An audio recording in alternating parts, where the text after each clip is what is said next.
Good evening, everyone. I'd like to present to you the Encyclical letter of Pope Francis, Fratelli Tutti, on fraternity and social friendship. There will be two parts of this, so this is the first part, and the next part will be on the other time of my talk. Fratelli Tutti is the third encyclical of the Holy Father, Pope Francis. And there are two other encyclicals. These are Lumen Fidei. In English, it is the Light of Faith. This is the first encyclical letter of Pope Francis issued on the 29th of June 2013. On the solemnity of Saints Peter and Paul, and published on July 5, 2013, less than 4 months after his election to the papacy. The second one is the Laudato Si, Praise be to you. The encyclical Praise be to you, or Laudato Si of Pope Francis, has the subtitle on care for our common home. It was written on May 24, 2015. Fratelli Tutti is a very traditional document that has roughly 43,000 words long and is divided into 8 chapters and 287 paragraphs. It contains 288 footnotes. It was originally written in Spanish, although the title is in Italian. His writing was interrupted by the COVID-19 pandemic and had brought him to a deeper realization on what is holding a humanity back from the development of universal fraternity, and moves to an expression of hope that peace and unity will be achieved through dialogue among peoples of faith. The Pope signed it in Assisi at the tomb of Saint Francis on the 3rd of October, the vigil of the feast of the saint in the year 2020, last year. And these are the chapters, 8 chapters of Fratelli Tutti. Chapter 1 is Dark Clouds Over a Closed World. Chapter 2, A Stranger on the Road. Chapter 3, Envisaging and Engendering an Open World. Chapter 5, A Better Kind of Politics. Chapter 6, Dialogue and Friendship in Society. Chapter 7, Paths of Renewed Encounter. And Chapter 8, Religions at the Service of Fraternity in Our World. Fratelli Tutti is Italian. It means all brothers. And Pope Francis borrowed this from the title of the Admonitions of Saint Francis of Assisi. Saint Francis used these words to address his brothers and sisters and proposed to them a way of life marked by the flavor of the gospel. It is a social teaching of Pope Francis which aims to promote a universal aspiration toward fraternity and social friendship, especially during these pandemic times. While Laudato Si is said to be the encyclical for the natural environment, Fratelli Tutti is said to be the encyclical for the social environment. And so the entire environment is natural and social. And of course, there is another one, the spiritual environment. The Encyclical reminds us that we ought to love our brothers and sisters and that no one can face life in isolation. We can help one another to dream together as a single human family, as fellow travelers of the same earth, which is our common home. So very timely on this pandemic. For Pope Francis, fraternity and social friendship are the ways to build a better, more just and peaceful world with the contribution of all people and institutions, with an emphatic confirmation of a no to war and to globalized indifference. Fratelli Tutti, I must say, is a perfect follow-up to Laudato Si and Evangelii Gaudium. Evangelii Gaudium, or the Joy of the Gospel, was an apostolic exhortation given on November 24, 2013. And Pope Francis goes back to these documents, Laudato Si and Evangelii Gaudium, as he quotes and makes reference to them. He quotes and makes reference to Evangelii Gaudium 21 times and to Laudato Si 22 times. So it is very important. These documents are very important for Pope Francis's papacy. Pope Francis likewise makes reference to scriptures. Well, in fact, all the time he would quote scriptures. Also, church fathers and thinkers as diverse as Aristotle, Thomas Aquinas, and Paul Ricoeur. He writes with Christian convictions, yet he intends to dialogue among all people of goodwill.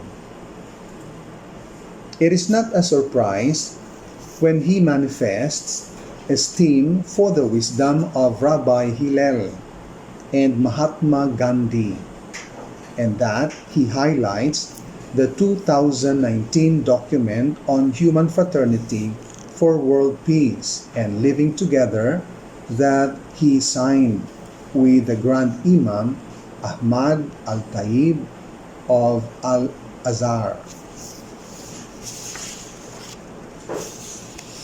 Now, the contents of the chapters, I'd like to start first with chapter 1, and this chapter is entitled Dark Clouds Over a Closed World. This chapter is an overview of the many problems attacking our world today. Problems are like dark clouds that covers us and our contemporary world. They are distortions and are certain trends in our world that hinder the development of universal fraternity. Dark clouds are the manipulation and deformation of concepts such as democracy, freedom, justice, the loss of the meaning of the social community and history, selfishness, and indifference toward the common good, the prevalence of a market logic based on profit and the culture of waste, unemployment, racism, poverty, the disparity of rights and its aberrations such as slavery, trafficking women subjugated and then forced to abort, and organ trafficking. The Pope laments in paragraph 30 that in the world today, the sense of belonging to a single human family is fading, and this is quite alarming. In paragraph 11, the Pope says, "Our own days, however, seem to be showing signs of a certain regression.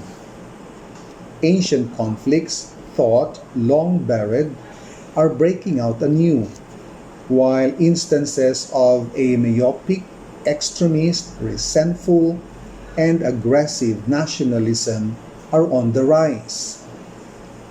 In some countries, a concept of a popular and national unity, influenced by various ideologies, is creating new forms of selfishness and a loss of the social sense under the guise of defending national interests.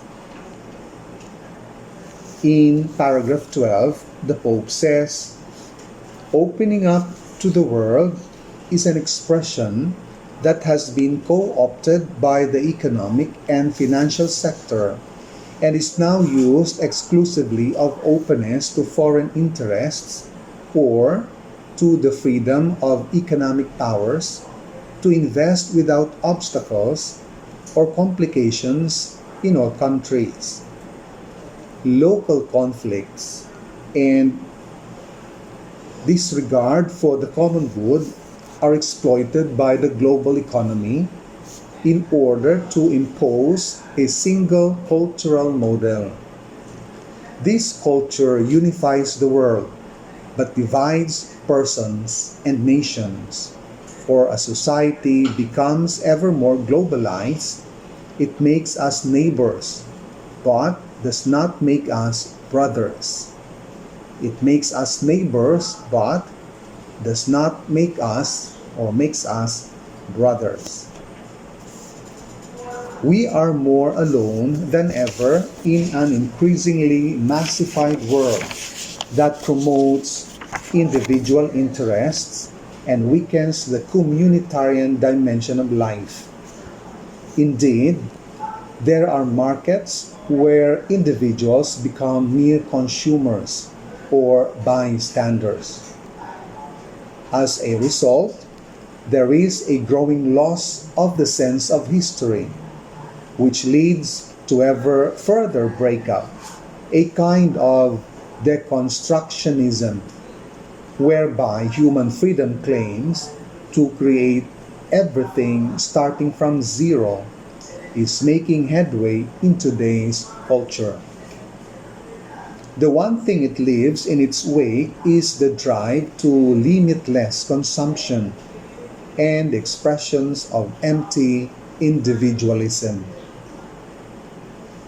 They destroy or deconstruct all differences so that they can reign unopposed.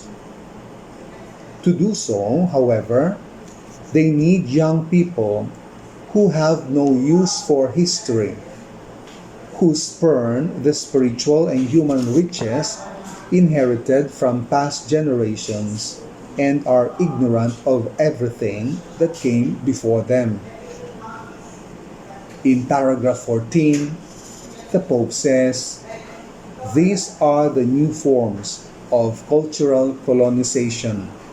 Let us not forget that peoples that abandon their tradition and either from a craze to mimic others or to foment violence or from unpardonable negligence or apathy allow others to rob their very soul, end up losing not only their spiritual identity, but also their moral consistency, and in the end, their intellectual, economic, and political independence."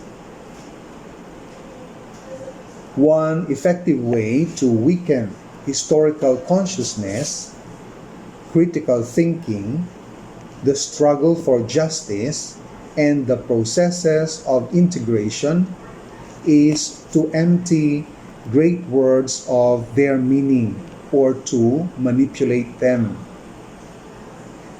Nowadays, what do certain words like democracy, freedom, justice, or unity really mean? They have been bent and shaped to serve as tools for domination, as meaningless tags that can be used to justify any action. These problems that we face are global. They need global actions. Pope raised an alarm against a culture of walls that favors the proliferation of organized crime fueled by fear. In paragraph 25, the Pope says, war, terrorist attacks, racial or religious persecution, and many other affronts to human dignity, one judged differently, depending on how convenient it proves for certain, primarily economic interests. What is true as long as it is convenient for someone in power stops being true once it becomes inconvenient. These situations of violence, sad to say, have become so common as to constitute a real Third World War fought piecemeal. Pope Francis does not intend to produce an exhaustive list of the world's social ills in Chapter 1, but rather highlights how these issues are all connected by an elevation of the individual over the concern of the whole of humanity. The Chapter 2 is entitled Strangers on the Road. This chapter, my dear friends, is the figure of hope of the Good Samaritan, which is lifted from Luke chapter 10, verses 25 to 37, stresses the need to become neighbors to others. It outlines an extended and reflection on Jesus' parable of the Good Samaritan as a ray of light in the midst of what we are experiencing, especially nowadays. In the parable of the Good Samaritan, a man on the road to Jerusalem is robbed. He is stripped, beaten, and is left by the robbers almost dead. Two persons see the wounded man. First, the priest, then a Levite. The priest and the Levite, however, pass him on the other side. A Samaritan sees the beaten man. He stops and attends to the wounds of the beaten man. He brings him to an inn and pays the innkeeper to take care of the afflicted victim. Jesus sets the foreigner or the foreign Samaritan as the true neighbor to the wounded man after being robbed. Pope Francis underscores the true love of one's neighbor in the parable and the command not to do to others what you would not want them to do to you. He cites Rabbi Hillel to underscore his point. Rabbi Hillel said, "This golden rule is the entire Torah. Everything else is commentary." The New Testament expresses Hillel's precept in a positive note. In Matthew chapter 7, verse 12, we find these words, "In everything, do to others as you would have them do to you. For this is the law and the prophets." The Pope further said that this command is universal in scope, embracing everyone on the basis of our shared humanity.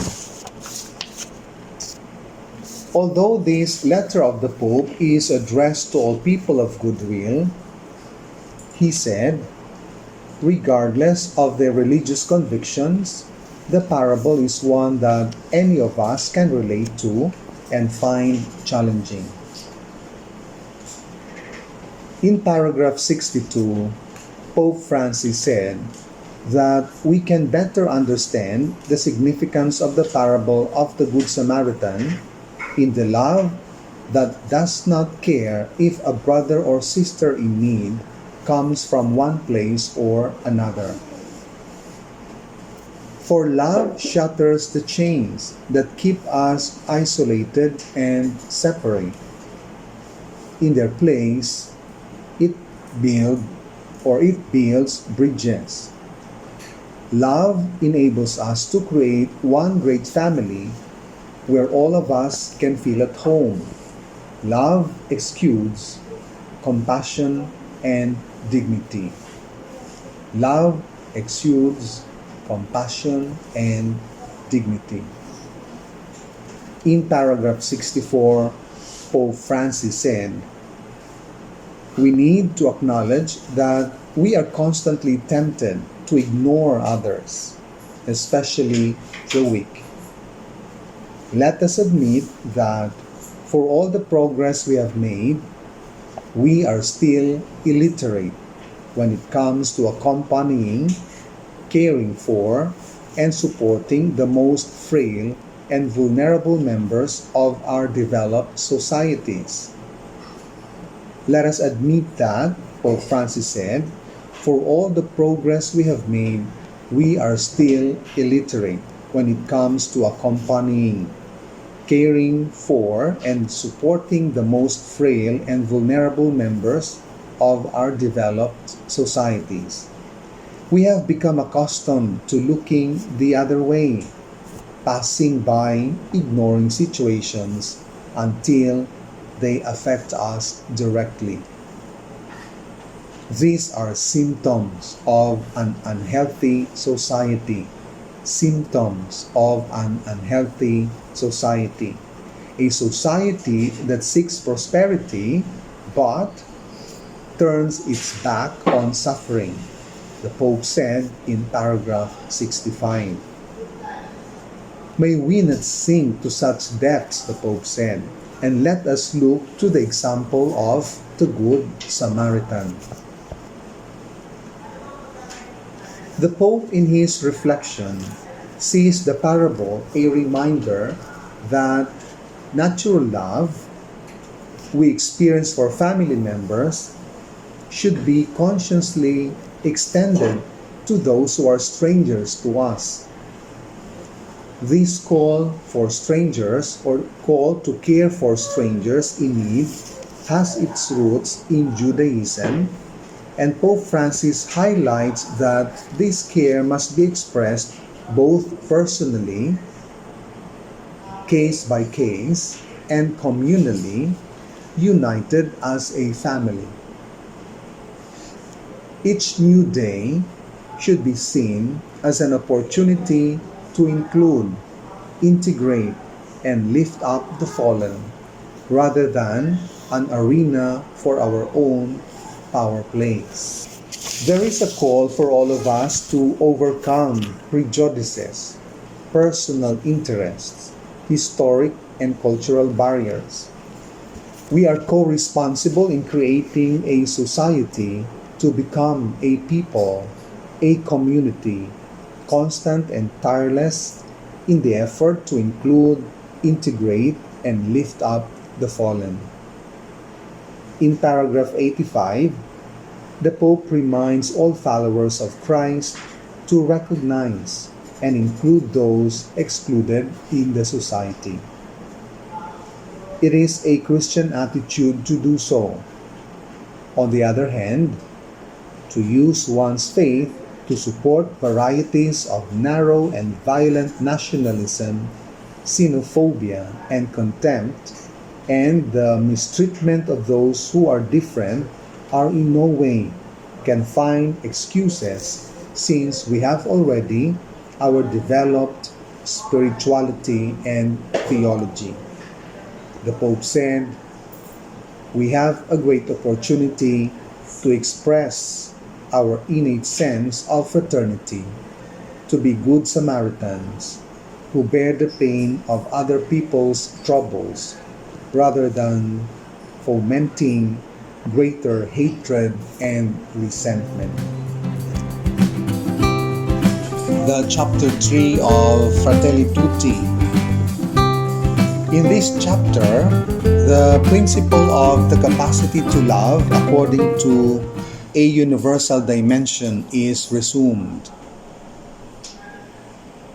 The impossibility of living alone, progressing alone, and finding self-fulfillment alone cannot transpire without an encounter with other persons. The Pope exhorts us to go outside of ourselves so that we shall find our fuller existence. The Pope exhorts to go outside of ourselves so that we shall find our fuller existence.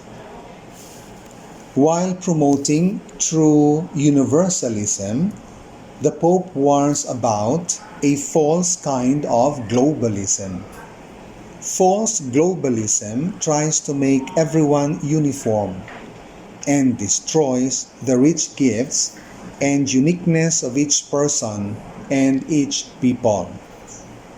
On the other hand, a true universalism promotes social friendship and universal fraternity and recognizes the worth of every human person, always and everywhere.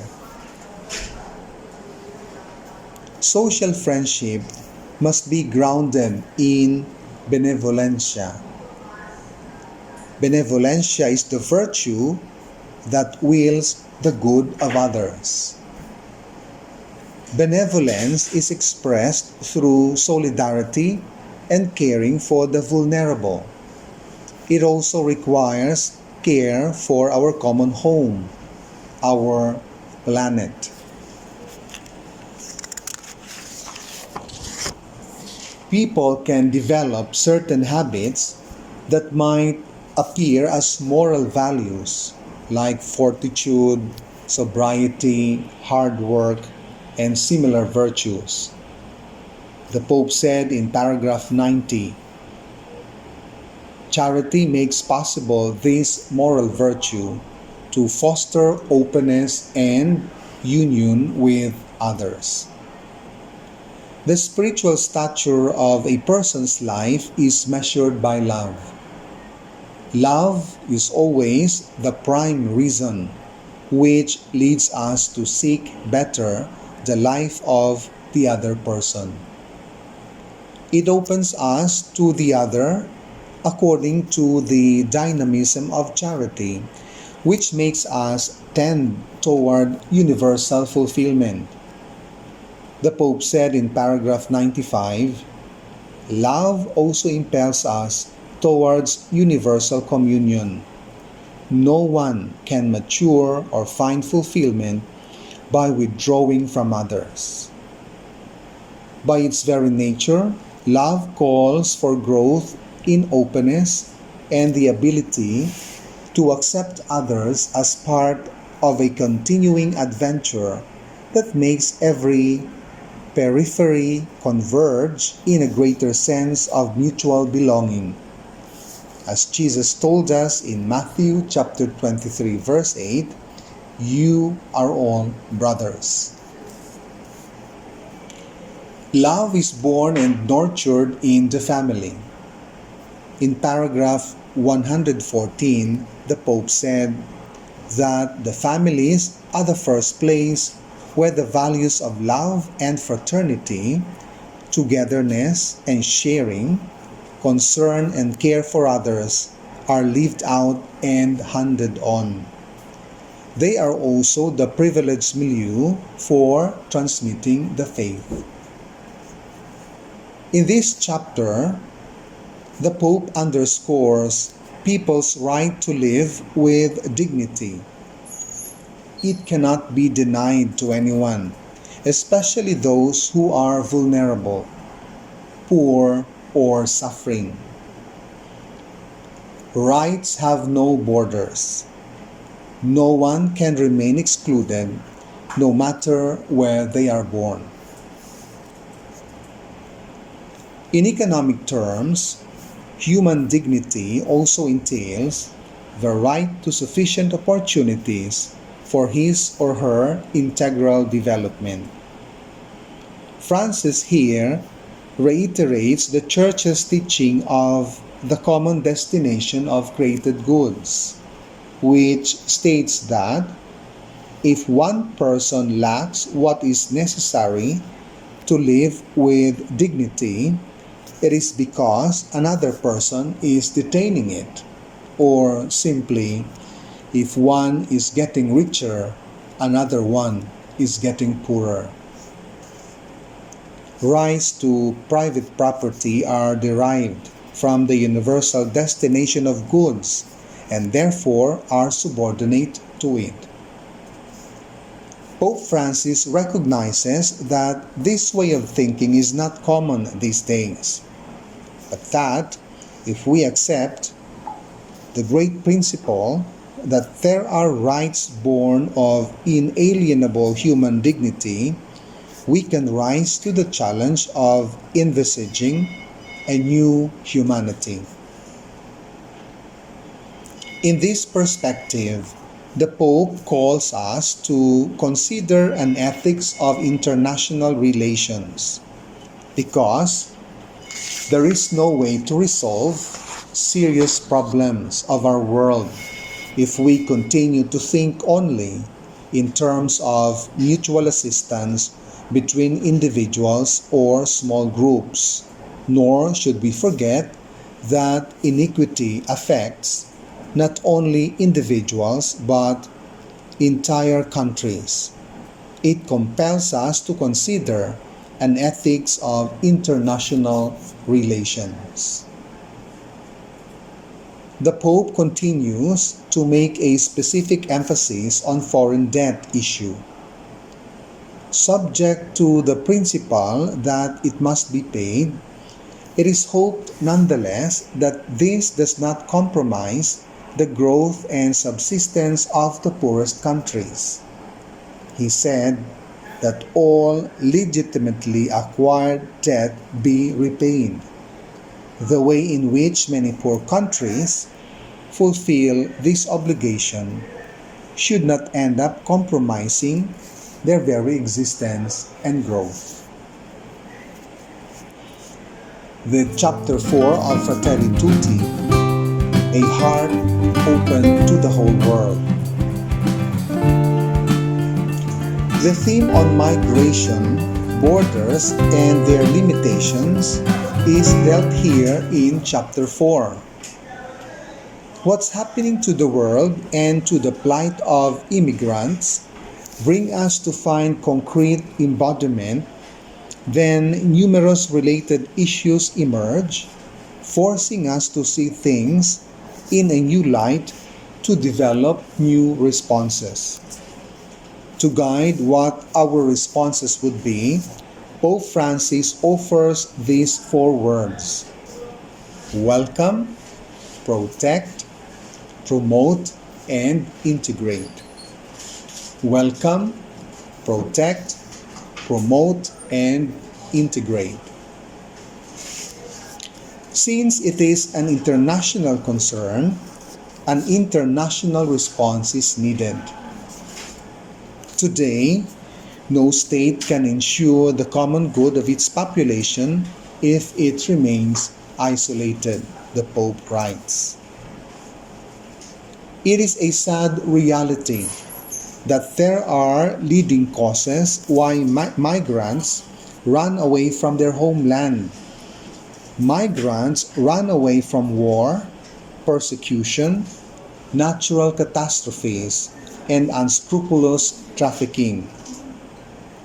They run away because they are ripped from their communities of origin. Because of the fear of their lives, migrants must be welcomed, protected, supported, and integrated. And just recently, what's happening to Afghanistan is really a call of what the Pope is telling us now. For it is not a case of implementing welfare programs from the top down, but rather as undertaking of a journey together. Through these four actions: welcome, protect, promote, and integrate, through these four actions, in order to build cities and countries that, while preserving their respective cultural and religious identity, are open to differences and know how to promote them in the spirit of human fraternity. On the other hand, while respecting for the people's rights to seek a better life elsewhere, unnecessary migration has to be avoided. If it is not necessary to migrate, then it should be stopped. But what's happening to Afghanistan, we cannot stop people from Afghanistan to leave their country at this stage. The countries of origin must have in place concrete opportunities for people to live with dignity. So people will not leave their country. There should be opportunities for them to live peacefully and to work in their country with dignity. In the receiving countries, the right balance will be made between the protection of citizens' rights and the guarantee of welcome and assistance for migrants. Specifically, the Pope points to several indispensable steps, especially in response to those who are fleeing grave humanitarian crisis. To increase and simplify the granting of visas, to open humanitarian corridors, to assure lodging, security, and essential services, to offer opportunities for employment and training, to favor family reunification, to protect minors, to guarantee religious freedom. What is needed above all, the document reads, is global governance, an international collaboration for migration which implements long-term planning, going beyond single emergencies on behalf of the supportive development of all peoples. There is this fruitful exchange that migrants bring to a community. Migrants also open up opportunities to care for strangers. Filipinos can enrich American culture. American culture also can enrich Filipino culture. Though there is this tension between globalization and localization, and while striving for the common good of the whole of humanity, Pope Francis sees that there is a way of healthily living rooted in one's own culture. In paragraph 149, he says, each particular group becomes part of the fabric of universal communion and there discovers its own beauty. All individuals, whatever their origin, know that they are part of the greater human family, without which they will not be able to understand themselves fully.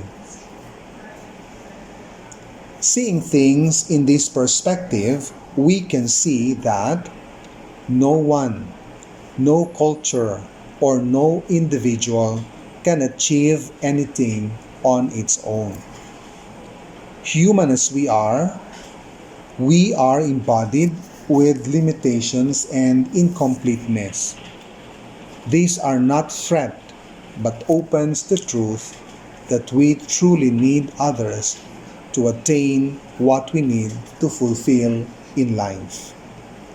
These are not threats, but opens the truth that we truly need others to attain what we need to fulfill in life.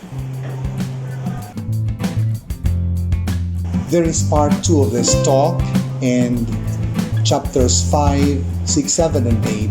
I will deal with that later on. So thank you so much for listening, for watching. God bless you all.